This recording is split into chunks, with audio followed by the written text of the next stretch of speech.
So let's go for a POV ride in the new Tacoma, the 2024 Tacoma. A lot of people on the channel have been asking for it, so I'm going to show you what it's like driving this new truck. So, got you on the hat cam here. We're going to grab the new shifter and let's go ahead and hit reverse. Got to shut the garage door. And let's see if we can't get out of here without running over. You guys can see the camera here in the background. Pretty nice camera. It would be nice to have the bigger screen, if I'm being honest, but this works just fine.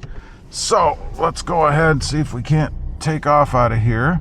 Oh, and there is the new mirror I put on the side. Not sure how well you guys will be able to see it, but it does come in very handy for seeing when I'm up against something on the side of the truck.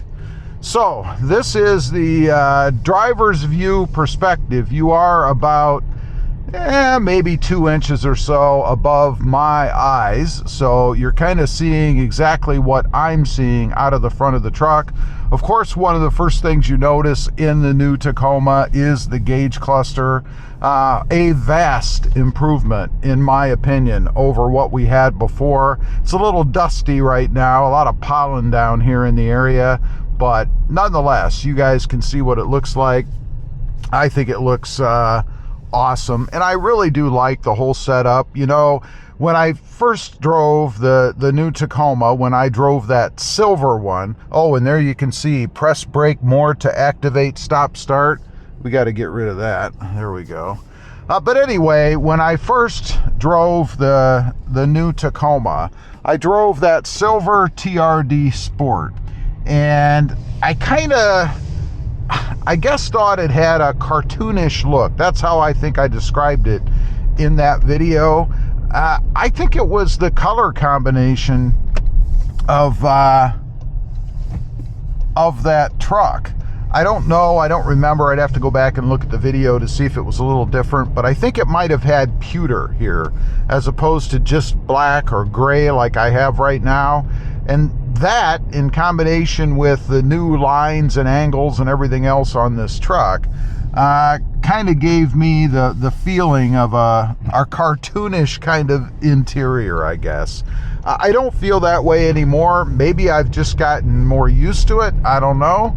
But it looks good. I like the way everything is in here. The one caveat I think I'd add to that is where the push start button is now. It used to be right down here where this square cubby is, right here. Every time I get in the truck to start, I want to push that cubby area because that's where the push button start used to be.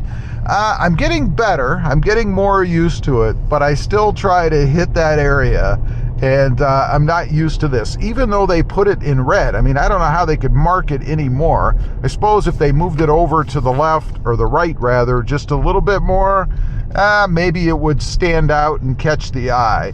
But nonetheless, that's really the only hiccup I have right now as far as, I guess, getting used to the new truck.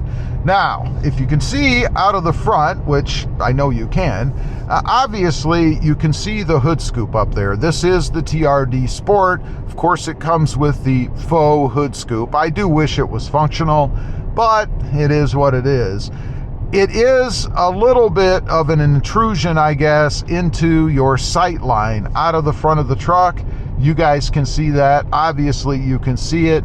Although I will say the way that they have it designed more, it's a bit better. It kind of sits, I guess, down a little bit further because it is bigger, it's wider, but it kind of sits down into the truck a little bit more, into the hood, so that you don't really notice it too much unless you're looking for it.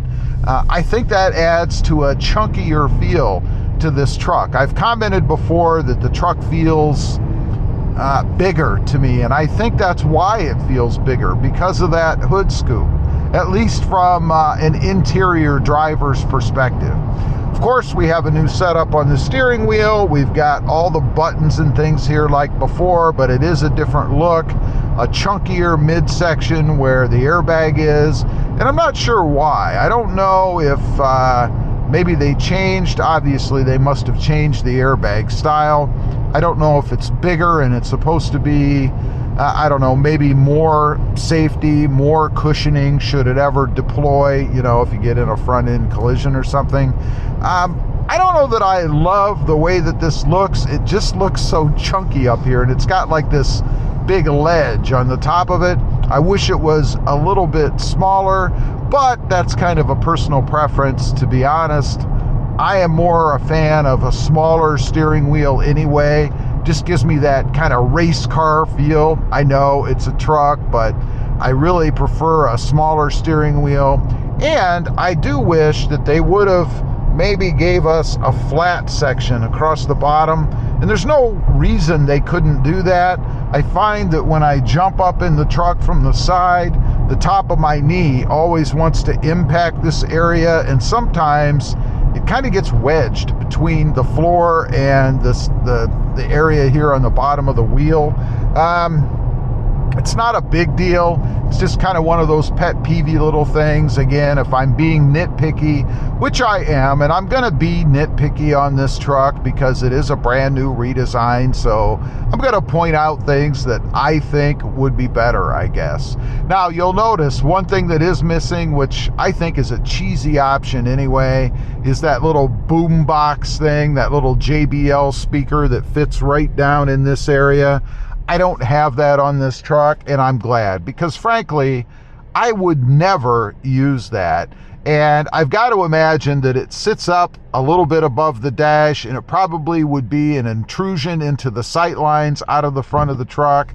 Nothing major, and I'm sure it's even below where the sport bar sits. But I think that's just a cheesy option that Toyota added. And I'm curious, if you've got the new Sport, or the new Tacoma, I should say, and you got that option, do you ever use it? Do you take that thing out and do stuff with it? And the other issue I have is that if you do use it, inevitably it's going to get nicked and banged up and dirty and stuff. And now you're going to be plopping this dirty speaker, maybe scratched up or whatever, in your Tacoma. And it's going to be one of those wear items that really never should be. Because how worn should your dash get? I mean, unless you're, I don't know, sitting stuff up there a lot or doing something that's going to scratch it up, the dash really should never wear. It should look like it did when you first got it, I suppose. So anyway, there is a look. One more thing I want to mention. I'll be quiet for a second. We're gonna take a turn onto a bumpy road. This is that same bumpy road that I drive on frequently, to give you guys maybe an idea of what it sounds like in the truck and how it rides.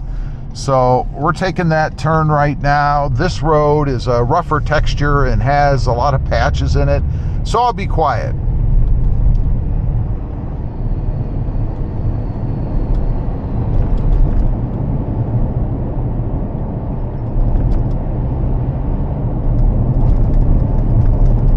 I don't know how well it comes through. I have a tea sitting in here that's making noise, so if you hear that squeaky kind of rattly sound, that's not the truck.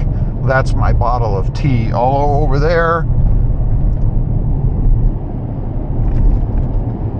You can hear a little bit of noise, but it's nothing that continues. It's only because I'm going over this bumpy road. Now the road has ended there. We're smooth, so let's listen to the truck on a smooth road. I mean, not too bad. You can hear a little bit of buffeting from the wind. It is windy outside. Of course, you can hear some road noise. That's probably due to the more aggressive tire setup that I have, but nothing that I think is enough that's gonna drive anybody nuts, you know? Even if you're very sensitive to those kind of things, I don't think it's gonna drive you crazy. Anyway, leave a comment. Let me know what you think. Can you see yourself sitting in the cockpit of the brand new Toyota Tacoma? Or you don't dig it, it's just not for you? I'd just be curious to know. Thanks for watching. Stay safe out there. Bye.